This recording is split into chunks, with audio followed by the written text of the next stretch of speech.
Hi guys, I think you're going to find this interview fascinating. Dr. Nick, Elvis Presley's doctor, very close friend as well. Have a listen together and I'll interrupt now and then. All right, joining us this morning, Dr. George Nicopolis. Many people know him just as Dr. Nick, Elvis's personal physician. Doc, thanks for coming on this morning. My pleasure. Well, he's written a book, but I want to ask you some questions before we get to that. Your time with Elvis, the first time you met him, what were the circumstances? What an interesting question. Let's hear what he says.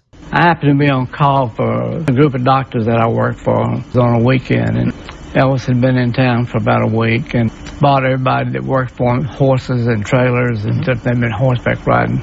He had a problem with riding for a week. He had a lot of soreness. And actually he had saddle sores. He was trying to get out of going back to California to do a movie he was supposed to start. I wasn't expecting that as an answer. Saddle sores.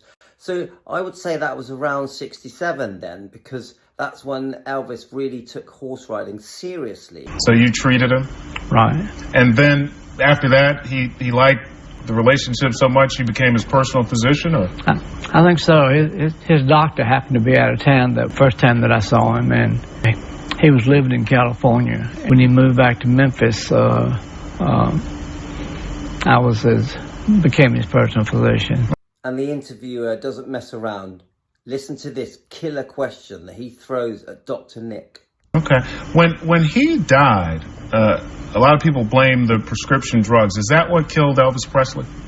No, drugs had nothing to do with his death. Absolutely nothing. Nothing.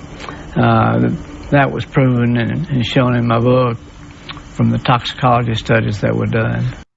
And a very unexpected reply from Dr. Nick. What do you think, guys? Do you honestly believe that Elvis's prescribed medication had nothing to do with his death?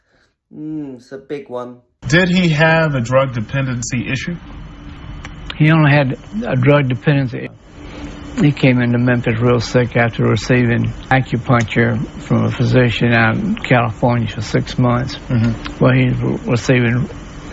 he wasn't really getting acupuncture. He was getting shots of medications that he got addicted to.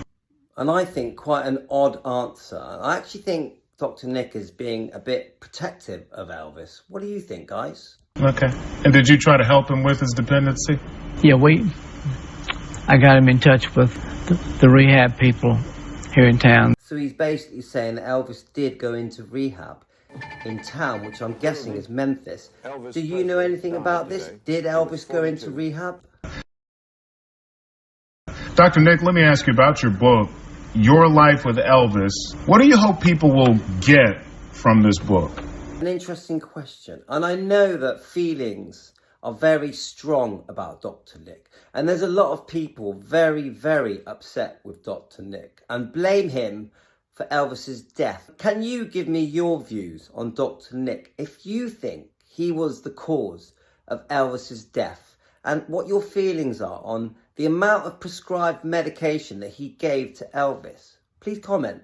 I wanted to get a feel of the kind of person that Elvis was, what he actually gave back to his fans, to music. He changed music. I don't think it's really appreciated what he contributed. And again, the interviewer diving in there with very interesting questions that we all want to know the answers to. Let's listen. How close were you guys? We were like we went to school together all our lives. I mean, we used to shoot marbles together or something. We just very close. Did you go on some of the road trips? I went on most of the road trips. Is that right? Yeah. Which caused a little dissension with my partners because they thought this was a vacation, and it wasn't really a vacation taking care of so many people. And I'm quite surprised by the answer Dr. Nick gives here.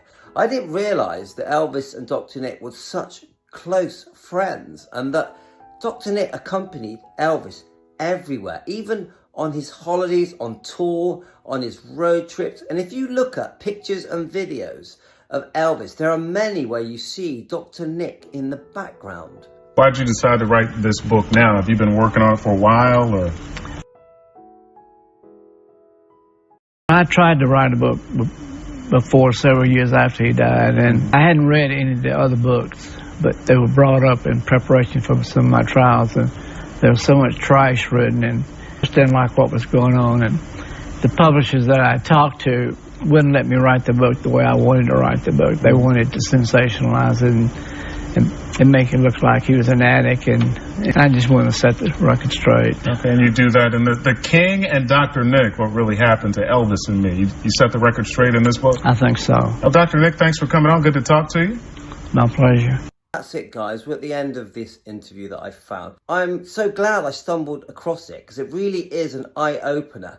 And I know that you fans out there have a lot to say about Dr. Nick and how he treated Elvis, his friendship with Elvis, and what went on between him and Elvis. Thanks, everyone.